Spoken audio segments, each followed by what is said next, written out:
You must know what you're going after. You must know what you are going after. You can't live your life meandering around hoping you hit something, and whatever you hit, you say, that's what I was aiming at. You have to have a specific target in mind. Most people don't succeed at getting what they're going after because they don't take the time to research what they're going after. They ask for things and then see if they want them. But you have to be careful about that, because if you ask for something, you might get it. And before you start blabbing what all you want to see God do, you need to be sure that that's what you want to see happen in your life. Know what you're going after. Now you say amen to that, but there's very few people who live by that principle. Most people want everything they see somebody else with. They buy clothes that don't look good on them. They wear hairstyles that don't look good on them. They buy houses they can't afford because they're trying to keep up with somebody else. But if you really want to be a winner, if you really want to come off as successful, if you really want to be bright, only go after things that are meant for you to have. It will make you look successful. And what makes you look bright is when you pick your battles. There are some things that you don't fight because that's not your fight. You don't get into that thing. You don't pick those battles. You don't covet what you see somebody else fight down, because they're anointed to fight that. They can do that. You might not be gifted to fight that area, and you don't want to covet somebody else's battle or covet somebody else's success. Covet, and the other word I want you to think about is the word envy, because envy is the attitude that you have about other people's success. When you become envious of other people's success, you fail to become everything that God would have you to be.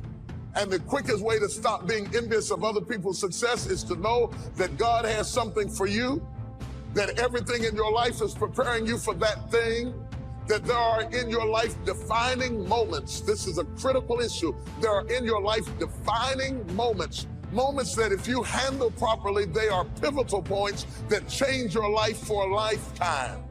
It is at these moments that if you know what you're going after, everything that you went through before is justified in preparing you for these defining moments. When you come to the defining moments in your life, you can look at the other moments in your life and say, Lord, I wasn't happy about that when it happened, but I'm glad now that it happened. Because I realized that if I hadn't have gone through that, I wouldn't be ready for this. Everything you took me through before was preparing me for this moment, and now I'm ready to go after what God has promised me and receive it at all costs. Know what you're going after. Be clear about your direction. Don't wake up in the morning and see if something's going to happen. Wake up in the morning to make something happen. Get up out of the bed with an agenda. But people who get up like that, nothing does happen, and the days turn to weeks, and the weeks turn to months, and the months turn to years. Years of mediocrity is what causes people to be bitter. If you want to get around bitter and complaining people, get around people who are not seeing much activity. They're bitter, they're complaining, they're cynical, and they're jealous because nothing is happening.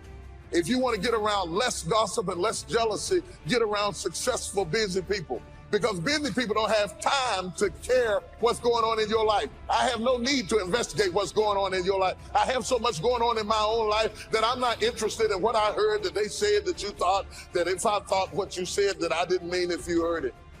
The only people who have time for that is people who are not doing anything. And they watch your life like it's a soap opera because they're living their life vicariously through you. What's going on in your life intrigues them because nothing is going on in their life. And if you want to stop that from happening to you, wake up in the bed and know what you're going after. Get up out of the bed with an agenda. When you have an agenda, you don't spend time worrying about how you feel because it doesn't make any difference how you feel. You woke up with something to do.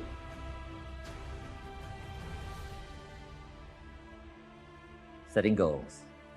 It can turn out to be a drama for your life. Here's what goals are. Your vision of the future. Your vision of the future. Now, there's two ways to face the future. One, with apprehension. Number two, with anticipation. Guess how most people face the future? With apprehension. Why? Major reason why. They don't have it well designed. They've left the design of their future to somebody else.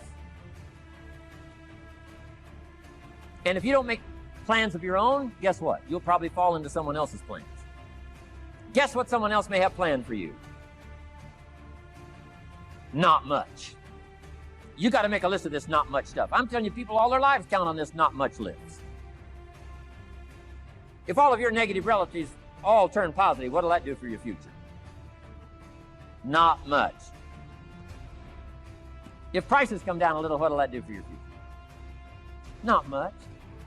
If the economy gets a little better, what'll that do for your future? Not much. If circumstances get a little better, what'll that do?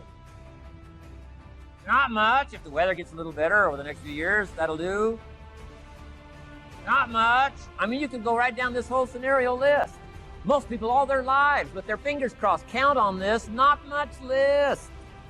That's why 10 years from now, they'll be driving what they don't want to drive, living where they don't want to live, wearing what they don't want to wear, doing what they don't want to do, having what they don't want to have, maybe become what they didn't want to become. And it all starts by counting on something that's not going to count much. You say, well, then how can my life dramatically change? You got to count on yourself. And here's one of the things you got to count on: your ability to design the future. It's called the promise. And the promise of the future, if you'll design it well, can have an awesome effect on your life. But if you face the future with apprehension, you'll take hesitant steps all day, uncertain steps all day. And if you take uncertain steps all day for 6 years, you can imagine how empty your life will be. We got to help our kids with the promise of the future. Now here's what's connected to the promise: the price. The price to pay. But I'm telling you, the price is easy if the promise is clear. One of the better notes to make for today. The price is easy if the promise is clear and powerful. But the price seems almost too much to pay, too much to get over, too much to accomplish if the promise isn't clear. The promise is powerful. I'm telling you, kids will pay the disciplines if they can see the promise. One of our biggest challenges as parents in the 90s is to help our kids see the promise of the future. That's why I'm teaching financial independence, how to become wealthy and powerful and sophisticated, healthy, unique. All of the stuff kids would hope to go for. It's all possible. This is America. That's the promise of the future. The price? A few simple disciplines practiced every day. And I'm telling you, the kids will pay the price of the simple disciplines if they can see the promise of the future.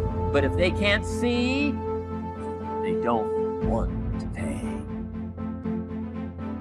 And the same is true of all of us. We will pay the most extraordinary discipline if we can see the promise of the future, called setting goals. So I'm asking you to get a handle on the future. I'm asking you not to leave it to anyone else. Don't leave it to the company. The company's got their own goals. I'm asking you to set your own goals, your personal goals. Income goals, financial goals, health goals, and spiritual goals. Where do you want to go, and what do you want to do, and what do you want to see, and what do you want to be? That's it. Promise of the future. Design your own future. It's within your hands, your capacity. Here's how simple now, goal setting. It's not mysterious. You don't have to anchor, you don't have to focus, you don't have to visualize, none of that. Here's how simple goal setting is. Changed my life. Decide what you want and write it down. And that's how profound this stuff is. Decide what you want and write it down. Make a list. Where do you want to go? What do you want to do? What do you want to see? What do you want to be? What do you want to have? What do you want to share? What projects would you like to support? What would you like to be known for? What skills would you like to learn? Some extraordinary things you'd like to do? Ordinary things you'd like to do? Right? Silly little things you'd like to do? Very important things you'd like to do? Decide on all that stuff and write it down, write it down, write it down. That's how simple this stuff is. And it's your own private list. It's really private, on your list. Put some stuff in code where nobody can understand it if this list fell into unfriendly hands. And simple things, whatever. Foolish things, doesn't matter. It's your list.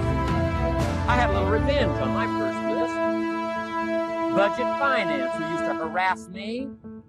I got 2 or 3 payments behind. This one guy called incessant. Said, we're going to come get your car, drag it rear end up down the street in front of your neighbors.